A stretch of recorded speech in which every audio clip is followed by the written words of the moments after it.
I'll never forget that morning. It started just like any other day, but ended up transforming our whole neighborhood forever. As I walked out to my car, ready for another day at the police station, I spotted something bright green stuck under my windshield wiper. At first, I thought it was just another takeout menu, but my heart sank when I realized it was an HOA violation notice. $79 for improper lawn maintenance.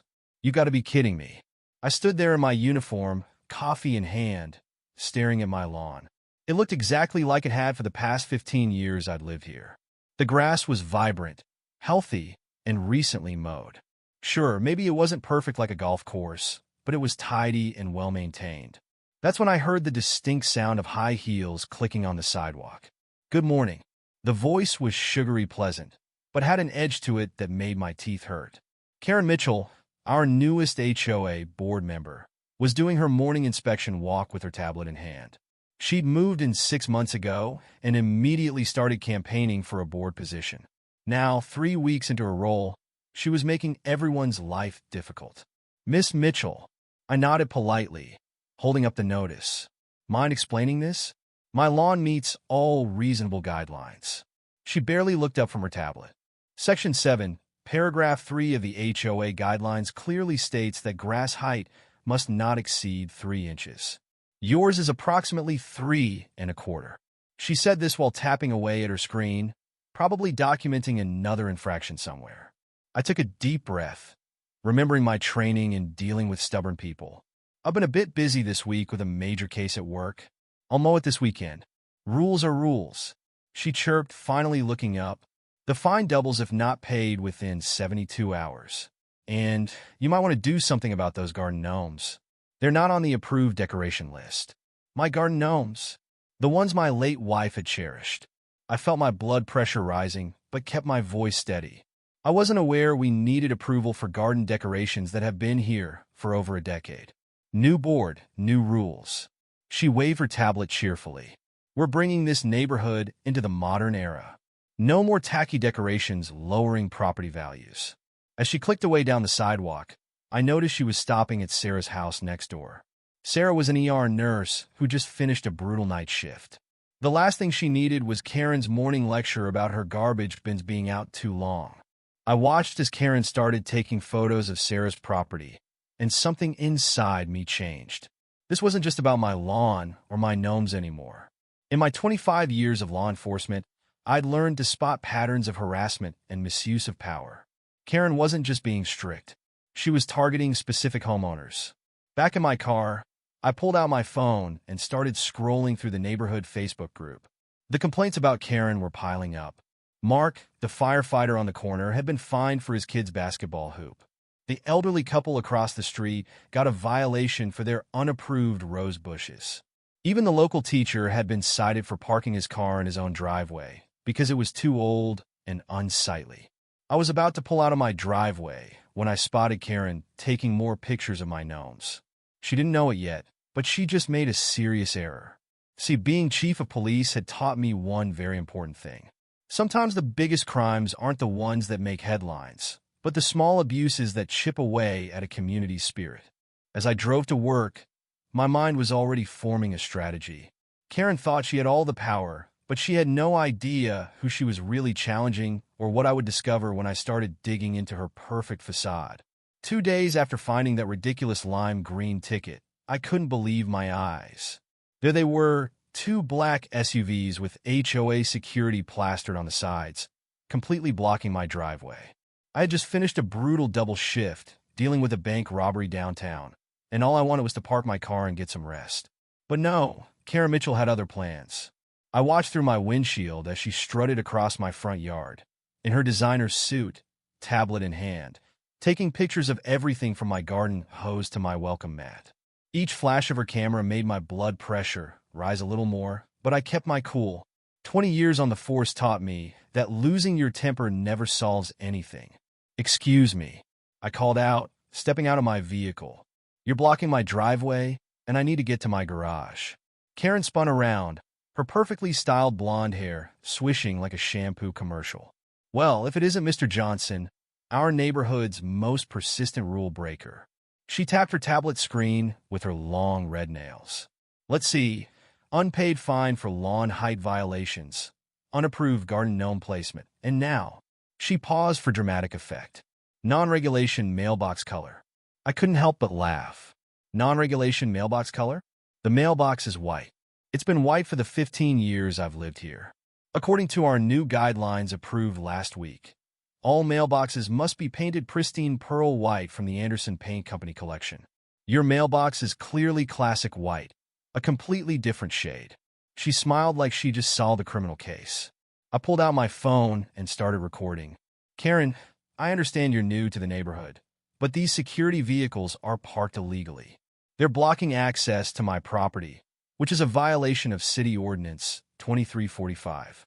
Her smile flickered for just a second. I have full authority as an HOA board member to enforce our community standards.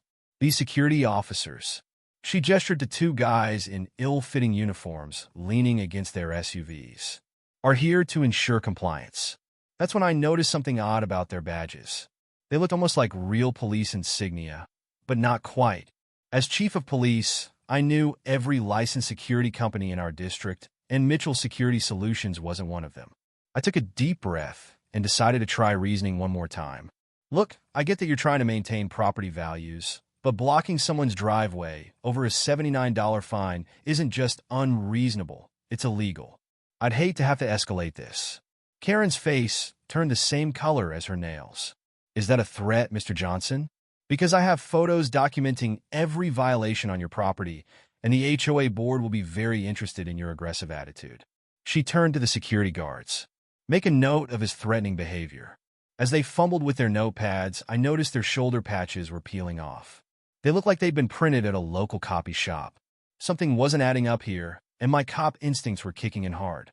I pulled up the city's business license database on my phone, keeping one eye on Karen as she continued photographing my property. 3 taps later, I had what I needed, or rather, what wasn't there. No licensed security company registered under her name or her brother's, who I'd seen at the last HOA meeting wearing a similar uniform. Just then, Mrs. Garcia from next door came rushing out of her house in her nurse's scrubs. Chief Johnson, I'm so glad you're here. They've been blocking my driveway too, and I'm late for my hospital shift. I watched Karen's face closely as she heard the word chief. Her eyes widened just slightly, and her tablet nearly slipped from her fingers. But instead of backing down, she lifted her chin higher. Your title doesn't matter here, Chief Johnson. HOA rules apply to everyone equally. Now, if you'll excuse me, I need to document a few more violations before I process the additional fines for your uncooperative behavior. As she walked away, clipboard clutched to her chest like armor. I knew this was far from over. In fact, it was just the beginning. I had a feeling Karen's perfect HOA world was about to get a lot more complicated, especially once I started looking into exactly how these new security measures got approved. I never expected a simple lawn dispute to uncover something so disturbing in our peaceful neighborhood. It started when Sarah, an ER nurse who lives 3 houses down, knocked on my door at 6 a.m., still in her scrubs and fighting back tears. She had just finished a brutal overnight shift dealing with a bus accident, only to find her entire front yard plastered with bright orange violation notices. Chief, she said, her hands shaking as she held up the stack of papers. They're threatening to put a lien on my house because my garbage bin stayed out for an extra day while I was working a double shift during the crisis. The sight of this dedicated nurse, who had spent 16 hours saving lives, being harassed over garbage bins made my blood boil. But Sarah wasn't alone. As I started asking around, more stories emerged.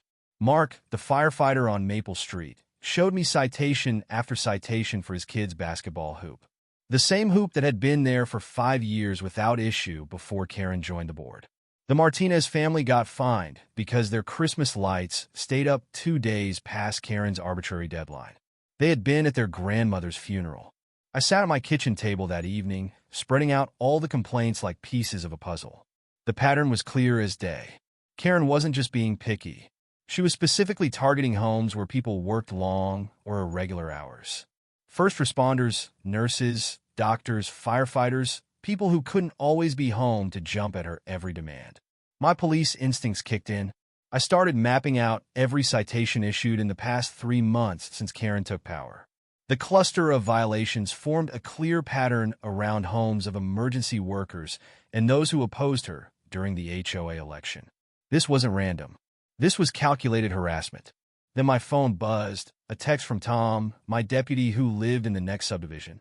"Chief, you're not going to believe this. Remember that flooding issue last spring?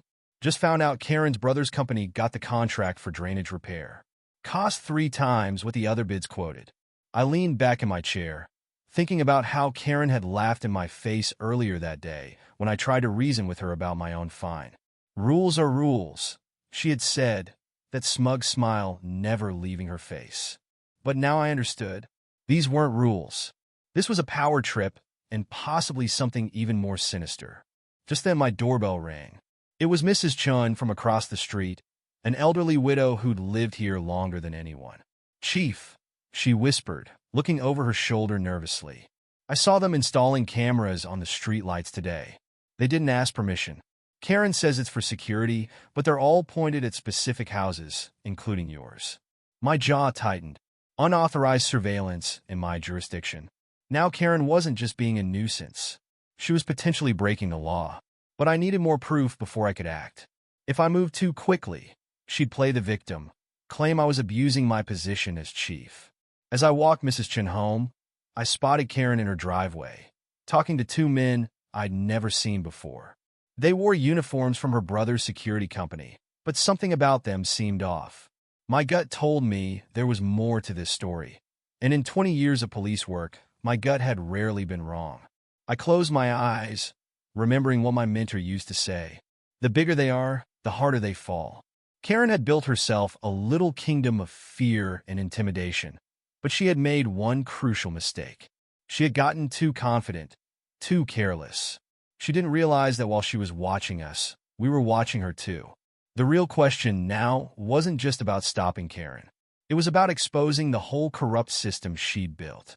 As I looked at the growing pile of evidence on my desk, I knew tomorrow would be a very interesting day at the HOA emergency meeting, especially when they discovered who had just been quietly appointed to the county's Housing Authority Oversight Committee. I couldn't sleep that night, thinking about how Karen had been treating everyone in our neighborhood. Something didn't feel right about the whole situation. While drinking my morning coffee, I remembered an important lesson from my early days as a rookie officer. Follow the money. The security company blocking my driveway had seemed oddly eager to do Karen's bidding, and their uniforms looked suspiciously new. At work, I asked Jenny from our records department to run a basic business check on the security company, Elite Neighborhood Watch Services. Within minutes, my suspicions grew stronger. The company had only been registered 3 months ago, right after Karen joined the HOA board. The owner's last name matched Karen's maiden name, and the business address led to a P.O. box instead of a real office. I drove by Sarah's house on my lunch break. She was just getting home from her hospital shift, looking exhausted. "Chief," she called out when she saw me. "They left another notice this morning. I can't keep paying these fines on a nurse's salary." She showed me a stack of violation notices, all signed by Karen, all citing obscure HOA rules that seemed to target working people specifically. Back at the station, I dug deeper into public records. Karen's brother, Tom Mitchell, had a history of failed security companies in 3 different states. Each time, complaints had been filed about aggressive tactics and unauthorized vehicle blocking, but they'd always disappeared before any real investigation could start. My next stop was the county clerk's office. The friendly clerk, Mrs. Rodriguez, helped me pull HOA registration documents from the last 6 months. Flipping through the pages, I found exactly what I needed. Karen had never disclosed her family connection to the security company when bidding for the HOA contract. That was a clear violation of the HOA's own conflict of interest rules. But the real gold mine came when I checked Karen's home business registration. She had been running a daycare center from her garage, caring for 6 kids at a time. The HOA rules strictly prohibited commercial activities. The very same rules she had been using to fine other neighbors for having home offices. Even better, she didn't have proper child care licensing from the state. My phone buzzed with a text from Mark, the firefighter. "Chief, you need to see this." He sent me photos of Karen's security company cars parked in fire lanes around the neighborhood. As a firefighter, he knew exactly how dangerous this was. We couldn't get a truck through there if we needed to, his message read. I spent the rest of the afternoon building my case. Property maps showed Karen had extended her back fence 2 feet beyond her property line. Security camera footage from my cruiser proved her company had blocked emergency vehicle access multiple times. The HOA's financial records revealed she had been pushing the board to increase fines, while directing all security contracts to her brother's company. The evidence was mounting, but I had to be smart about how I used it. Karen had friends on the city council, and I needed to make sure everything was completely legal and properly documented. I made copies of every document and stored them in both digital and physical formats. Years of police work had taught me to always have backups. Just as I was finishing up, Officer Rodriguez rushed into my office. "Chief, you won't believe this. That security company tried to boot Dr. Thompson's car at the emergency room entrance. He was rushing in for a critical surgery. My blood boiled, but I kept my cool.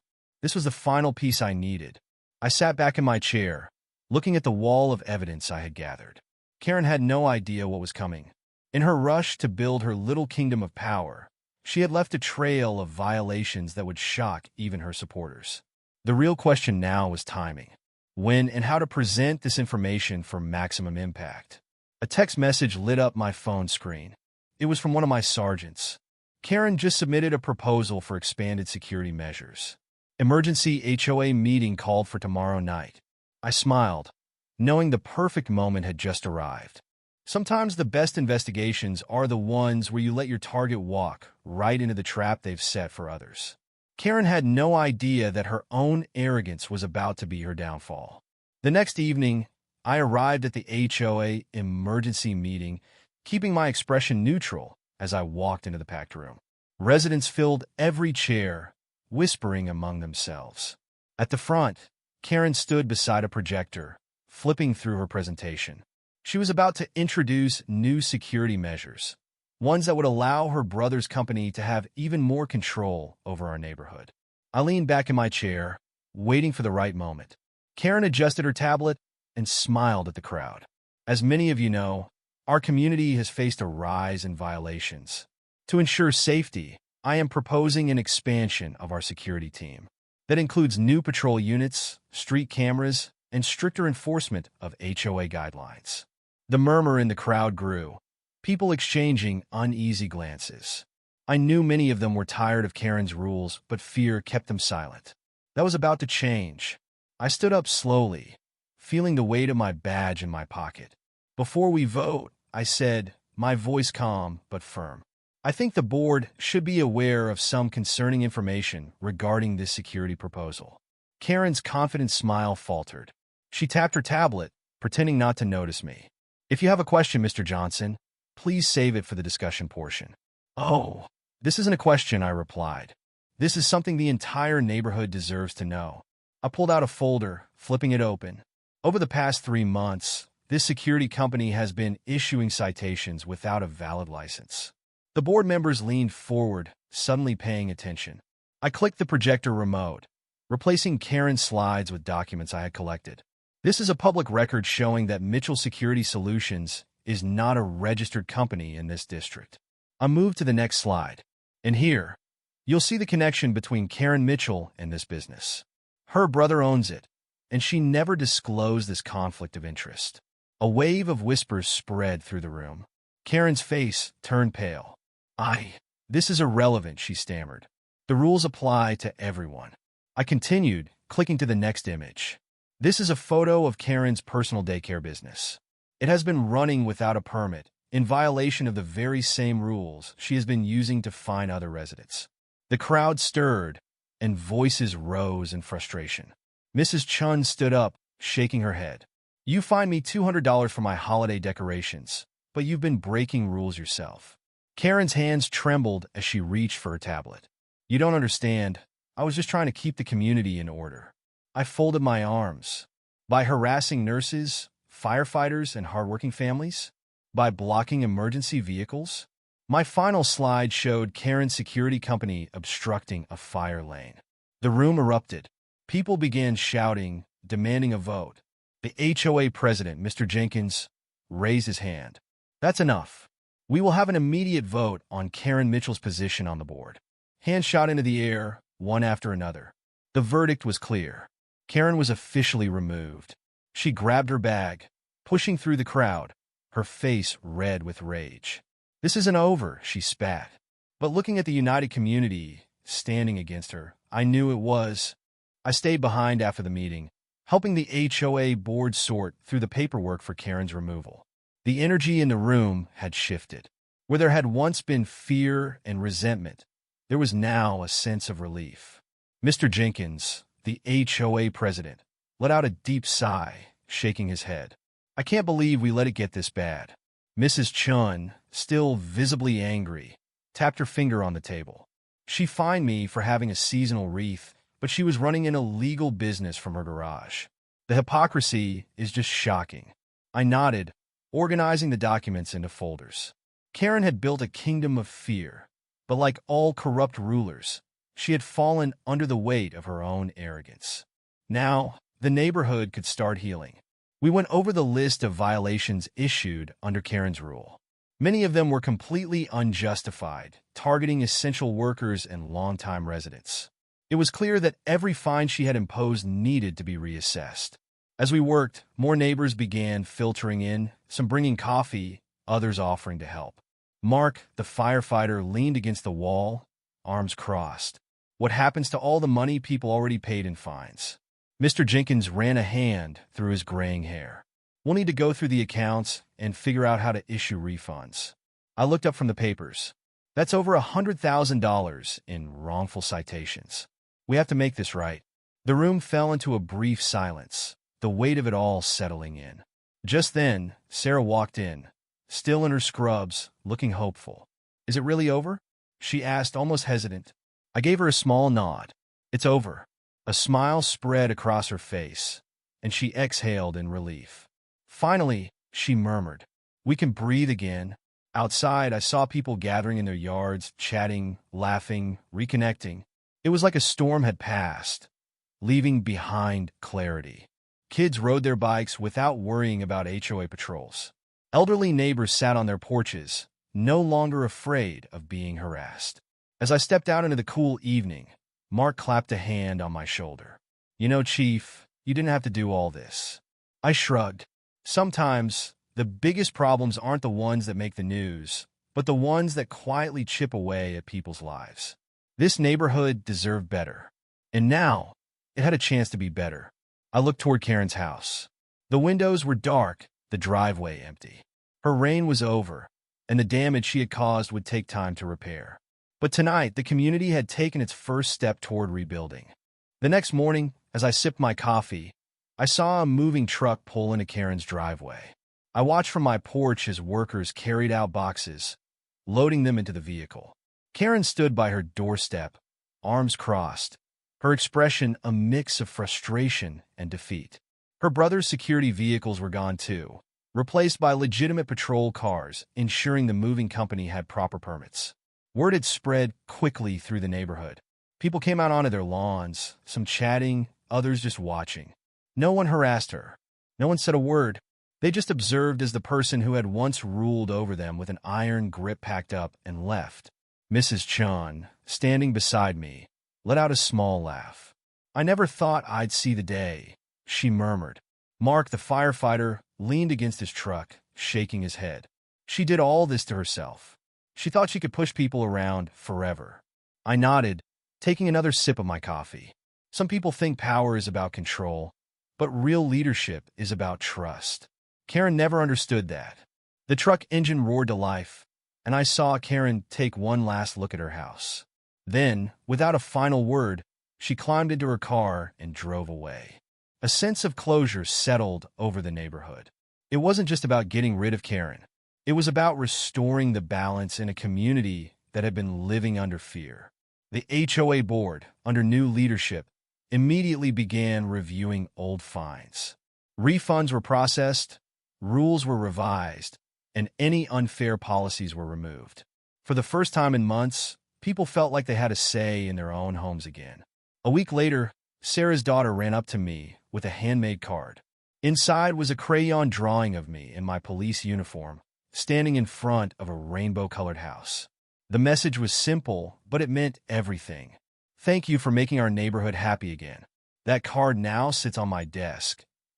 A reminder that sometimes the most important police work doesn't happen in a station. It happens right at home,